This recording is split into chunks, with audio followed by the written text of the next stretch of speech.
ओम नमः शिवाय दोस्तों, एक बार फिर से आपका स्वागत है हमारे चैनल भक्ति भरा ज्ञान में, जिसमें आज हम आपके लिए लाए हैं शनिवार की व्रत कथा और पूजा विधि। दोस्तों, उससे पहले मैं आपसे कहना चाहूँगी, आप मेरे इस चैनल को सब्सक्राइब कीजिए, ज़्यादा से ज़्यादा लोगों के साथ शेयर कीजिए। आइए अब शुरू करते हैं। शनिवार का दिन न्याय के देवता शनिदेव को समर्पित है। शनि को कर्म फलदाता माना गया है, जो लोगों को उनके अच्छे बुरे दोनों कर्मों का फल देते हैं। अगर जातक की कुंडली में शनि की दशा शुभ हो तो व्यक्ति खूब तरक्की करता है। वहीं अगर वह शनि से पीड़ित है तो व्यक्ति को तमाम कष्टों का सामना करना पड़ता है। ऐसे में हर व्यक्ति चाहता है उस पर शनि की कृपा दृष्टि बनी रहे। शनि को प्रसन्न करने के लिए शनिवार व्रत बेहद लोकप्रिय है। ये व्रत करने से सारे दुख, संकट, पीड़ा दूर हो जाते हैं। घरों में सुख, शांति और समृद्धि का आगमन होता है। आइए जानते हैं शनिवार के व्रत का महत्तम, विधि, नियम। धार्मिक मान्यताओं के अनुसार शनि व्रत को करने से व्यक्ति अपनी कुंडली में पीड़ित शनि ग्रह को मजबूत कर सकता है। जिस पर शनि की कृपा बरसती है, उसे सफल होने से कोई नहीं रोक सकता। शनि व्यक्ति को रंक से राजा बनाने की ताकत रखता है और राजा से रंक भी बनाने की ताकत रखता है।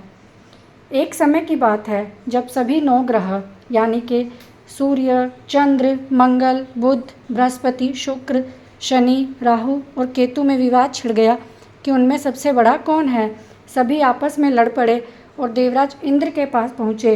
इंद्रदेव घबराए और निर्णय करने में असमर्थता जताई, लेकिन उन्होंने सुनवाई ली के लिए राजा विक्रमादित्य का नाम बताया। कहा, वो इस समय पृथ्वी पर सबसे न्यायप्रिय देवता राजा हैं, वही आपकी मदद कर सकते हैं। सभी ग्रह एक साथ उनके पास पहुँचे और अपनी समस्या रखी।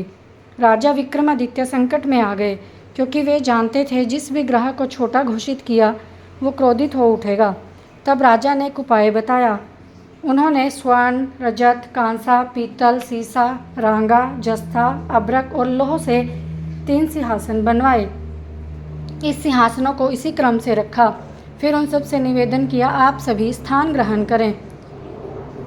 इनमें से जो अंतिम सिंहासन पर बैठेगा वही सबसे छोटा माना जाएगा। लोहे का सिंहासन सबसे बाद में होने के कारण शनिदेव उस पर बैठ गए। तब से वो सबसे छोटे कहलाने लगे।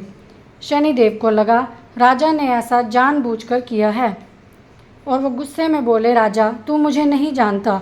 सूर्य राशि में 1 महीना, चंद्रमा 2.25 महीना 2 दिन, मंगल 1.5 महीना, बृहस्पति 13 महीने व बुध और शुक्र 1 महीने के लिए विचरण करते हैं। लेकिन मैं 2.5 से 7.5 साल तक एक ही राशि में रहता हूँ। मैंने बड़े बड़ों का विनाश किया है। जब श्री राम की सारस्वती आई तो उन्हें वनवास हुआ। रावण की घड़ी में तो उनकी लंका को वानरों की सेना ने हरा दिया। तो तू क्या चीज़ है। ये कहते हुए शनिदेव वहाँ से चले गए। बाकी सभी देवता खुशी खुशी आए। कुछ समय बीतने के बाद राजा की सारस्वती आई। तब शनिदेव बढ़िया बढ़िया घोड़े को लेकर एक सौदागर बनकर आए। राजा को पता लगते ही वो अच्छा घोड़ा खरीदने की आज्ञा दे दी। उसने कई अच्छे घोड़े खरीदे। उनमें से एक सर्वोत्तम घोड़ा राजा को सवारी के लिए दिया। राजा के सवार होते ही वह तेजी से भागने लगा और एक वन में जाकर गायब हो गया। इसके बाद राजा उस वन में अकेला भूखा प्यासा भटकता रहा। तब एक ग्वाले ने उसे पानी पिलाया। राजा प्रसन्न हुए और उसे अपनी अंगूठी दे दी। इसके बाद नगर की ओर चले। वहाँ उसने उज्जैन निवासी अपना नाम वीका बताया। उस नगर में एक सेठ की दुकान पर कुछ देर आराम किया। भाग्यवश उस सेठ की खूब बिक्री हुई थी, तो खुश होकर वो उन्हें अपने साथ ले गए और राजा को खाना खिलाया। वहाँ खूंटी पर एक हार टंगा था, जिसे खूंटी निगल रही थी। थोड़ी देर में पूरा हार गायब हो गया। सेठ को लगा वो हार उस वीका रूपी राजा विक्रमादित्य ने चुराया है और वीका को कोतवाल से पकड़वा दिया। फिर वहाँ के राजा ने भी वीका को चोर समझा और हाथ पैर कटवा कर नगर से बाहर फिकवा दिया। वहाँ से एक तेली गुजर रहा था, जिसे उस पर दया आई। उसे अपनी गाड़ी में बिठाया। इसके बाद जब राजा की शनि दशा समाप्त हुई, वर्षा ऋतु आने पर राजा मल्हार गीत गाने लगा। राजा के राग सुनकर उस नगर की राजकुमारी मन भावनी को उनका गाना इतना पसंद आया, उसने प्रण कर लिया कि वो उसी राग वाले से विवाह करेगी। राजकुमारी ने अपनी दासी को राग गाने वाले को ढूंढने भेजा। दासी ने पता लगाकर कहा कि वो तो अपाहिज है, लेकिन राजकुमारी उससे शादी करने के लिए अड़ी रही। अगले दिन अनशन पर बैठ गई। तब राजा ने अपनी राजकुमारी का विवाह उससे करा दिया।